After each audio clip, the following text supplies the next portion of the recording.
You're about to handle this all wrong. Discovering or even suspecting infidelity is a storm that can blind you. If you let your emotions run wild, they'll steer your ship into disaster. Keep this in mind. I control my response to every situation. Now, I want you to pause right now and comment, I control my response to every situation, below. Do it to solidify this manifesto in your reality. Let every like on your comment remind you of this promise. Picture yourself standing like a rock, alone on the shore. Waves of emotion crash over you. Anger, hurt, betrayal. But as the Stoic philosopher Marcus Aurelius said, you have power over your mind, not outside events. Realize this, and you will find strength. Remember, you can't stop the storm, but you can withstand it. And that starts with the power of a single decision. That is where your true strength lies. Let's dive into the Stoic rules that will anchor you when everything around seems to be chaos. Rule 1. Embrace reality with courage. When the seas of life get rough, fortifying your mind is essential. You're standing at the edge, facing betrayal, and it feels like the ground beneath you is slipping away. But there's power in standing tall amidst the chaos. Think back to Seneca, who said, "It is not the man who has too little, but the man who craves more, that is poor." Craving revenge or demanding answers may seem like the path to healing. It's tempting when emotions rage. But in truth, the more you seek control over the uncontrollable, the more you weaken your inner strength. Embrace reality with courage. Recognize what is within your control and what is not. You are in charge of your response, your attitude, and your actions. Consider a modern sailor navigating his boat through a wild storm. The waves are high, the wind's fierce. He can't change that. But he can adjust his sails, tighten his grip, and steer with intention. Like a sailor, you make the choice to be strong, to be resilient. If you suspect infidelity, it's essential to face it with courage. Do not shy away from the truth. The fear of knowing is often worse than knowing itself. Clarity, even painful clarity, is your first step toward empowerment and healing. It's the calm after the storm. When you plant your feet firmly in reality, fear loses its grip. You see the situation as it is, not worse than it is. The legendary explorer Ernest Shackleton faced his own brutal reality, stranded in the Antarctic. Instead of succumbing to fear, he made a plan. He focused on what he could do. And so must you. Accept the reality that you can't change the past or control the actions of others. But you can choose your path forward. Strength does not come from avoiding the truth. It comes from meeting it head-on with clear vision and a steady heart. Rule 2. Detach emotionally to see clearly. Stop doing this immediately if you want to be happy. Detach, don't react. In the realm of love and trust, betrayal feels like a dagger to the heart. It clouds your mind, shakes your world, and threatens your peace. But here's your secret weapon: emotional detachment. Not the absence of emotion, but the mastery over your response to it. I control my response to every situation. I want you to pause right now and comment, I control my response to every situation, below. Do it to solidify this manifesto in your reality. Let every like on your comment remind you of this promise. Now, power lies in perspective. When emotions run high, they distort reality. They twist facts and breed assumptions. Marcus Aurelius taught us, the happiness of your life depends upon the quality of your thoughts. More than ever, detach to see clearly. Picture yourself as a third party in your own life. Look at the situation as if you were watching a movie. This is not about dismissing your feelings, but about creating space between them and the actions you'll take. Think about a doctor in an emergency room. Chaos surrounds them. Emotions could overwhelm them if not managed. But they embolden themselves through clear, calm focus to save lives. That's where clarity lives, in a detached mind. It's not about becoming cold. It's about seeing past the storm within you. Seneca reminded us, we suffer more often in imagination than in reality. When you allow clarity to guide you, you see betrayal for what it is, a moment. It doesn't define your future. You have the power to steer through this treacherous situation with wisdom and courage. So, detach emotionally to lead with the rational mind. This is your beacon for every storm to come. Rule 3. Control what you can. Stop doing this immediately if you want to regain your power. I control my response to every situation. I want you to pause right now and comment, I control my response to every situation, below. Do it to solidify this manifesto in your reality. Let every like on your comment remind you of this promise. Now, take a step back. Consider what you can actually control. The Stoics taught us that true freedom comes from focusing on what you can influence while letting go of what's beyond your reach. Epictetus once said, "It's not what happens to you, but how you react to it that matters." Imagine you're a sailor in the middle of a raging ocean. You cannot calm the sea, but you can control your sails. You can choose your course. That's the magic of focusing on what lies within your power. In relationships, this means you can't force someone to be faithful or trustworthy, but you can choose your response when betrayal strikes. You can control your mind. You can decide to act with dignity and strength instead of with anger or despair. Learn from the greats. Marcus Aurelius constantly reminded himself of what he could control, his mind and his actions. He knew the power of his inner thoughts. He commanded his fate by guiding his responses with reason and virtue. That is your task too.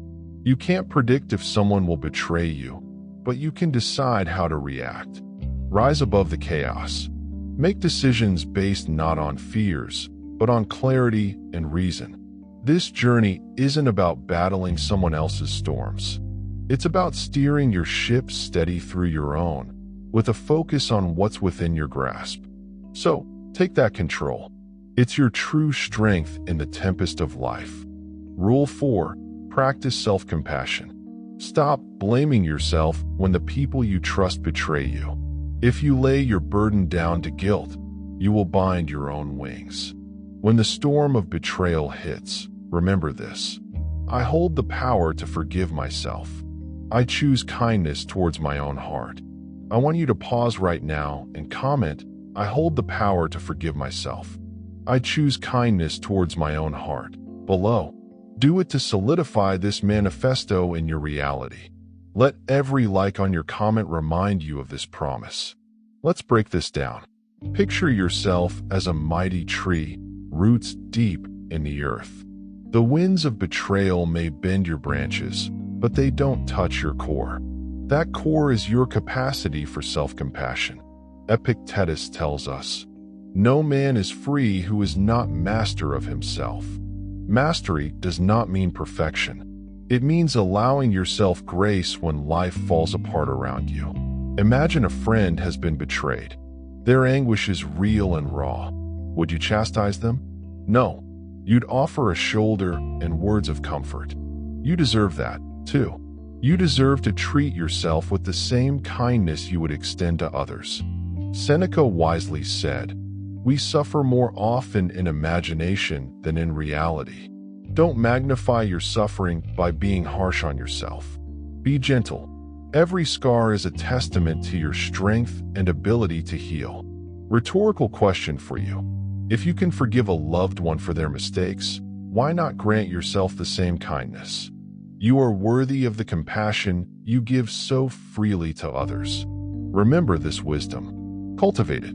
Let go of guilt. Nourish your soul with self-compassion. It's not just about surviving betrayal, but also about thriving despite it. Stay strong, keep your heart open, and treat yourself kindly. Your strength will carry you through. Rule 5.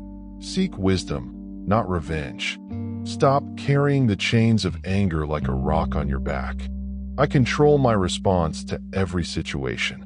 I want you to pause right now and comment, "I control my response to every situation," below. Do it to solidify this manifesto in your reality. Let every like on your comment remind you of this promise. Let's move into the heart of this truth. Seek wisdom, not revenge. Picture this. You're standing at a crossroads. One path leads you towards anger, the other towards understanding. Revenge feels powerful in the moment, but it's a fire that consumes you until nothing but ash remains. Marcus Aurelius said, "The best revenge is to be unlike him who performed the injury." You see, choosing wisdom means refusing to let your actions be dictated by hurt and anger. Think about it. Let's say you've been wronged at work. Your first instinct might be to lash out, to make them pay. But stop. Ask yourself, what do I learn from this? How can I grow? When you choose to learn instead of burn bridges, you're investing in your future self. You're building a foundation of calm strength, unshakable by another's pettiness. Let's not forget Epictetus, the wise Stoic taught, "It's not what happens to you, but how you react to it that matters." This is powerful. It means every situation, every slight is an opportunity to practice virtue. Responding with revenge may satisfy momentarily, but responding with wisdom fortifies your spirit. It aligns you with your true values. Remember, life's not about those who wrong you. It's about how you rise above it. Wisdom over anger. Understanding over vengeance. Growth over grudge. You're creating a future where you're the master of your path. A future that's built more on empathy and insight than on the fleeting satisfaction of revenge. So, next time someone wrongs you, don't react with fury. Take a deep breath. Reflect. Respond with grace. Your response isn't just a choice. It's a declaration of your character. Revenge belongs to the weak. Wisdom belongs to you. Stay resolute.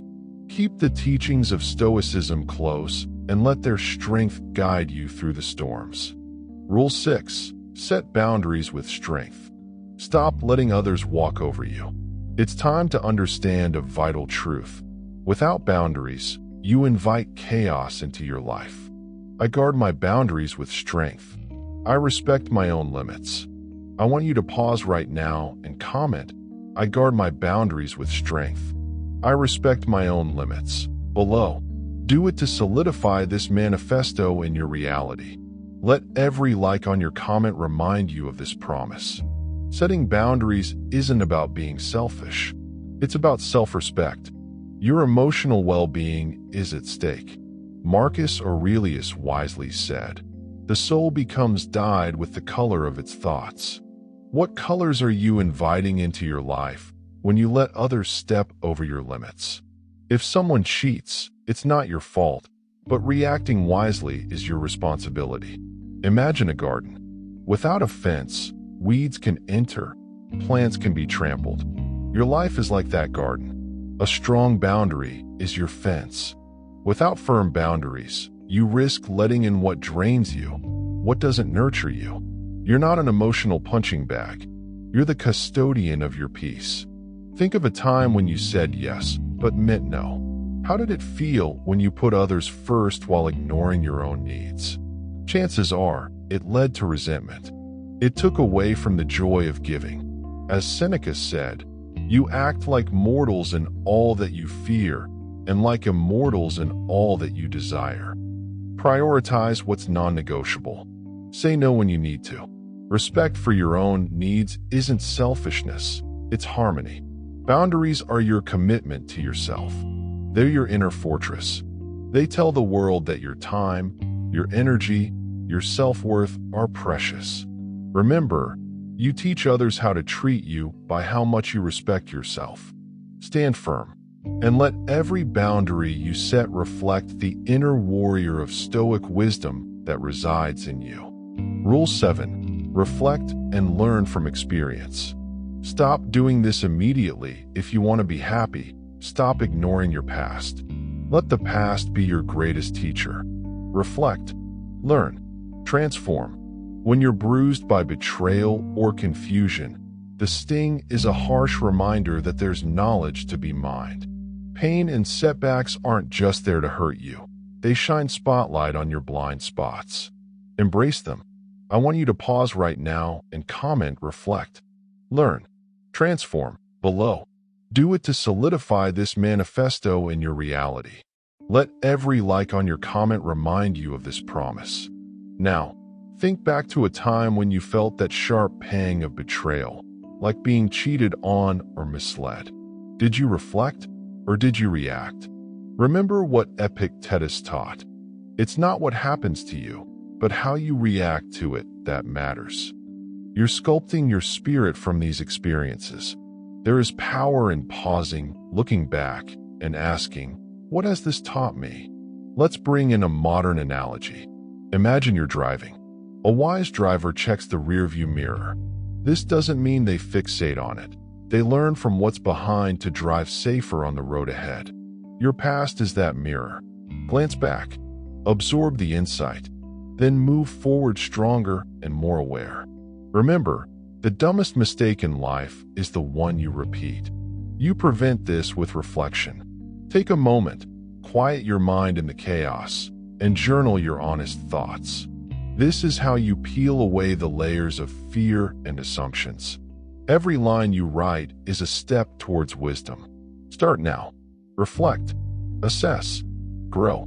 Let your scars remind you of the warrior you're becoming. As Marcus Aurelius put it, the happiness of your life depends upon the quality of your thoughts. Use each lesson to elevate your thinking. Learn from the experience and wield the wisdom with grace. You're not defined by your past, but by your learning from it. Rule 8. Foster inner peace. Stop doing this immediately if you want to be happy. Stop letting chaos rule your mind. Your thoughts are the foundation of your happiness, but if they're like a stormy sea, peace will always be out of reach. Here's your beacon. I hold the key to my serenity. My mind is my refuge. I want you to pause right now and comment, I hold the key to my serenity. My mind is my refuge. Below. Do it to solidify this manifesto in your reality. Let every like on your comment remind you of this promise. Now, to foster inner peace, imagine this. You are inside a storm, but you're dry and warm in a glass house. The storm rages around you, but it doesn't touch you. This house is your mind, built brick by brick with reason and understanding. But how do you build it strong enough to withstand any storm life throws at you? Stoicism teaches us that peace doesn't come from the outside world, but from within. Epictetus said, "It's not what happens to you, but how you react to it that matters." Like a skilled captain in rough waters, you must control your thoughts and guide your ship. When you feel tossed around by emotions, anger, sadness, betrayal, it's time to take the helm. Practice patience and discipline. When emotions rise, don't react. Instead, pause. Breathe deeply and remember that you control your responses. Let go of what you cannot change, a partner's infidelity, a friend's betrayal, or a job lost. Instead of clinging to these turbulent waves, choose calm waters in your mind. Think of Seneca's words. True happiness is to enjoy the present, without anxious dependence upon the future. Find that peace now, in the present moment. Focus on what you can control, your thoughts, your actions, your responses. Build your day around these, and watch as your mind becomes a sanctuary amidst the world's chaos. Remember, building this refuge is a daily task. Like any skill worth having, it needs time and practice. So start today. Recognize when your mind strays into the storm and gently guide it back. Each moment of control is a piece of that glass house you are constructing. Embrace the power of your mind. Let it shelter you from life's storms. Here's your final thought. Stop waiting for others to fix your life. You hold the key. I determine my peace. I choose my response. There's a freedom in choosing how you'll respond to life's trials. You choose strength over fear. You choose wisdom over impulse. So, now it's your turn. I want you to pause right now and comment, "I determine my peace. I choose my response," below. Do it to solidify this manifesto in your reality. Let every like on your comment remind you of this promise. Our Stoic guides showed us this path. Think of Marcus Aurelius reflecting in his meditations, reminding himself to detach from others' wrongdoings. He focused on his own values. You must do the same. Life's unfairness is not a catastrophe, it's a classroom. Each challenging moment is an opportunity for you to exercise your power. Don't let betrayal or loss define you. Define yourself with choice, with action. Embrace the calm you've built within. Let it rise like a lighthouse in the storm, a beacon. And keep reminding yourself, each day is a step, a lesson in your journey. Take that lesson forward. Your peace, your choice. This is true strength. Until next time, keep walking your Stoic path. Goodbye.